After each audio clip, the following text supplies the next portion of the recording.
আগামী পরশু বৃহস্পতিবার আশা করি সবাই মিলে সর্বদলীয় একটি বৈঠক হবে।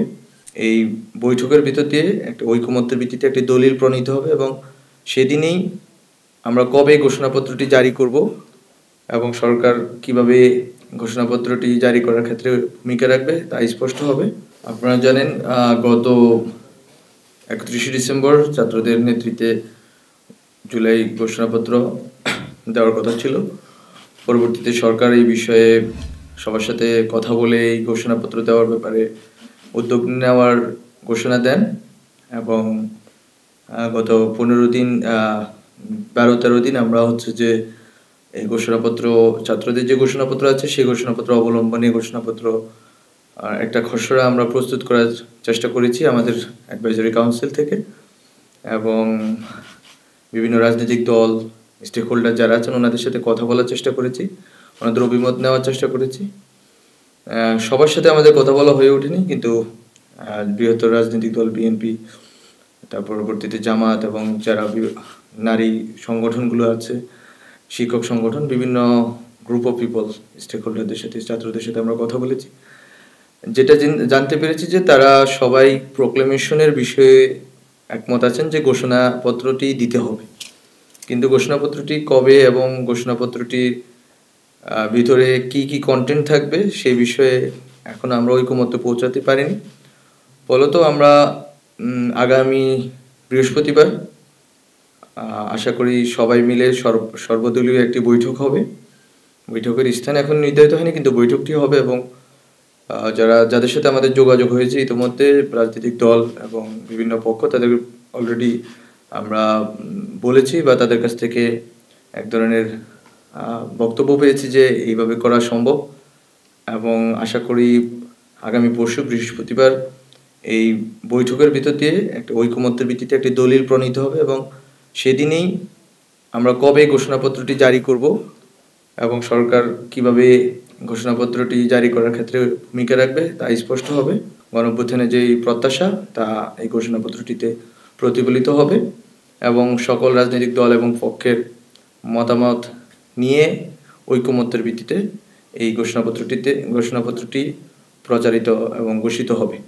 আমরা যদি চাই যে 3rd আগস্টে 5th আগস্টে আমরা যেভাবে কোনো ব্যানার ছাড়া জনগণ ঐক্যবদ্ধভাবে ছাত্রদের নেতৃত্বে উপস্থিত ছিল, সেম ঘটনাটা আমরা রিক্রিয়েট করতে চাচ্ছি, যেখানে আমরা আশা করি যে ডক্টর মোহাম্মদ ইউনূস স্যার এবং অন্যান্য যারা রাজনৈতিক দলের নেতৃবৃন্দ আছেন সবাই উপস্থিত থাকবে। ডক্টর মোহাম্মদ ইউনূস স্যার উনিও উপস্থিত থাকার সম্ভাবনা আছে। এটা মূলত 5 আগস্টে যদি আমরা থাকতাম তাহলে স্টুডেন্টদের দিক থেকে আমরা যেটা পেয়েছি, 5 আগস্টে যদি আমরা থাকতাম, ওখানে যদি আমরা বিকালে ঘোষণাপত্র দিতাম বা এর 2 দিন পরে দিতাম, যেই মোমেন্টটা হয়তো ওই মোমেন্টটা আমরা ক্রিয়েট করতে চাচ্ছি। ফলত ওখানে ছাত্রদের নেতৃত্ব থাকবে, কিন্তু সব রাজনৈতিক দলের রিপ্রেজেন্টেশন থাকবে। ডক্টর মোহাম্মদ ইউনূস স্যার থেকে শুরু করে রাষ্ট্রের বিভিন্ন যারা দায়িত্বশীল আছেন, বিশেষ করে অ্যাডভাইজারি কাউন্সিলের অ্যাডভাইজার, ওনারাও থাকতে পারে।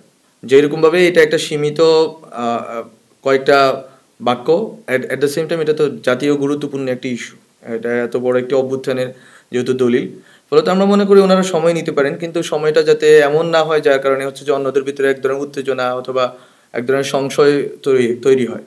ফলত সবাইকেই এক ধরনের সংযমের দিকে যেতে হবে। ছাত্ররা যেরকম কালকে ডেডলাইন ঘোষণা করেছে, ছাত্রদের দিক থেকে তো এক ধরনের চাপ অনুভব করছি যে আমরা কালকে তো দিতে পারছি না। আবার বিএনপির জায়গা থেকে ওনাদের দাবিও যৌক্তিক যে ঠিক আছে, সময় লাগবে, ওনাদের একটু বোঝাপড়া দরকার আছে, অন্যান্য স্টেক হোল্ডারদের সাথে কথা বলা দরকার আছে, কিন্তু সব মিলিয়ে আমরা চাচ্ছি যে সময়টা ওনারা সব পর্যালোচনা করেই বৃহস্পতিবার পরশু বসেন আমাদের সাথে। ডক্টর মোহাম্মদ ইউনূস স্যার উপস্থিত থাকবেন এবং বসে কথা বলেন। ওনারা যত ধরনের পর্যালোচনা আছে সবগুলো ইতিমধ্যে যেহেতু যাবে সবার কাছে, সবাই বসে কথা বললে হয়তো এটা একটা আমরা স্পষ্ট হয়ে যেতে পারবো যে কোথায় আমরা গিয়ে দাঁড়াতে চাচ্ছি এবং কতটুকু কাটছাট অথবা কতটুকু যোগ বিয়োগ করতে হবে।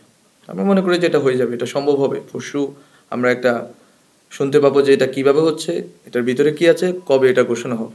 সরকারের দিক থেকে একটি পর্যালোচনা আছে যে এই ঘোষণাপত্র অবলম্বনে সরকার একটি আইনি লিগাল ডকুমেন্ট প্রস্তুত করার একটা পর্যালোচনা আছে। সরকার ভিতরে পর্যালোচনা চলছে যে এই ডকুমেন্টকে, প্রোক্লেমেশনকে ধরে আমরা একটা লিগাল ডকুমেন্ট প্রস্তুত করব আমাদের গভর্নমেন্টের ন্যায্যতা এবং সবকিছু মিলে। এটা অনেক আগে হওয়ার কথা ছিল, কিন্তু আমরা জনগণ থেকে আসার আগে আমরা করতে পারছি না। এটা আমরা মনে করি যেটা জনগণ থেকে আগে আসুক, সবাই মিলে যেটা প্রোক্লেমেশন হবে সেটা সূত্র ধরে আমরা করব। আর সংবিধানে অন্তর্ভুক্তির বিষয়টা অবশ্যই গণপরিষদ এবং পরবর্তী সংবিধান সংশোধনী থেকে শুরু করে সবকিছুর উপর নির্ভর করবে। এবং যারা এই দায়িত্ব পাবেন, আমরা যদি এই দায়িত্ব পাই, জনগণ যদি আমাদের এই দায়িত্ব দেয়, তাহলে আমরা এটা করব। আর যদি পরবর্তী যারা দায়িত্বে আসবেন তাদের কাছে তো এটা বাইন্ডিং থাকবে বলে আমরা মনে করি। কারণ আমরা মনে করি আগামী নির্বাচনে যারাই জিতবেন না কেন, তারা অবশ্যই গণ অভ্যুত্থানের শক্তি হবেন এবং তারা এই প্রোক্লেমেশনকে ধারণ করেই জনগণের কাছে যাবেন, জনগণ থেকে নির্বাচিত হবেন। ফলে তো এটা এইভাবেই ঘটবে।